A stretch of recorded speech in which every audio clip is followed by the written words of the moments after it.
As yogis, every single thing that we do is so that we get into a state of meditation, from the food choices to the body posture to the training and so on and so forth. What we're trying to explore is that what are the best postures, what are the best hand gestures, what are the best things that you can do so you get the body language right. Asana is designed so that you train. The word asana means a seat or a seated posture. Traditionally, we have 4 different asanas. The first of those is Siddhasana, one leg at the anal gentle space and the second one like this. It's a very beautiful posture to sit in meditation. However, as family people, the posture that we generally adopt is Padmasana. Padmasana or lotus has one leg here and the other leg here.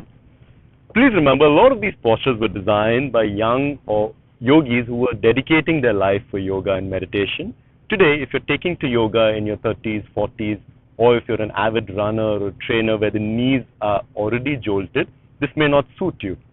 The other posture that we have, of course, is Vajrasana. The top 2 toes are crossed and you're sitting like this. Each of these postures is designed so that the spine is straight and also that eventually the blood supply to the legs is restrained and hence there's no sensory input and only the central nervous system works. If all these postures are difficult, if you want to do meditation early in the morning, then we have Sukhasana. This is the 4th classical yoga meditative posture. So that's about the seated posture. The next is what do you do with your fingers? As energy is constantly dissipated through the fingers, we have a range of mudras or gestures. Dhyana mudra is the most effective. However, if your back is hurting or you don't have the strength to sit for a long period of time, you can easily take up Dhyana mudra. It will give you structural support. If you're fine, then Dhyana mudra is very beautiful. The next thing that we do is we touch the tip of the tongue to the upper palate.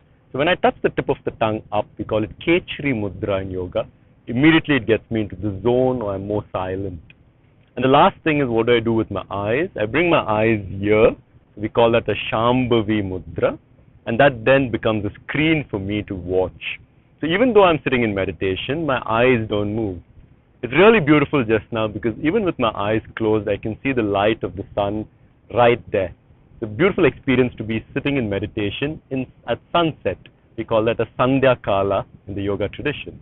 So you either do meditation early in the morning, Brahma Muhurta, or so that's from about 4 o'clock to 5 o'clock in the morning, or you do Sandhya Kala at sunset where it's really peaceful. So you can choose these 2 things. You shouldn't have a lot of rigidity so that you choose a meditative time and a practice that suits you. Traditionally, we always do this in a dark space so that the eyes are closed and with a really dark space, so if you want, you can even use an eye patch. It allows the pineal gland to do its work properly. Once you're in a meditative position, now you can start to choose what you want to do. Some of us like words, so prayers, chants suit us. Some of us like images or visualization suits us. Some of us like to watch bodily rhythms, so watching the breath, watching the heartbeat suits us. And there are others who like to just watch what's happening in the mind. I personally believe that nobody should be teaching you how to meditate. In other words, nobody should be teaching you how you should connect to yourself.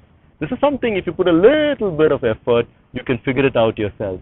It goes in tune with this idea that we have of be your own guru, which means you learn the tradition, you train, you learn from the best of the best, and then you bring a little bit of your creative input to see how best you can connect to yourself.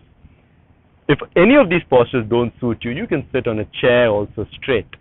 So just to complete what we are doing in the meditative body language, here's a beautiful position.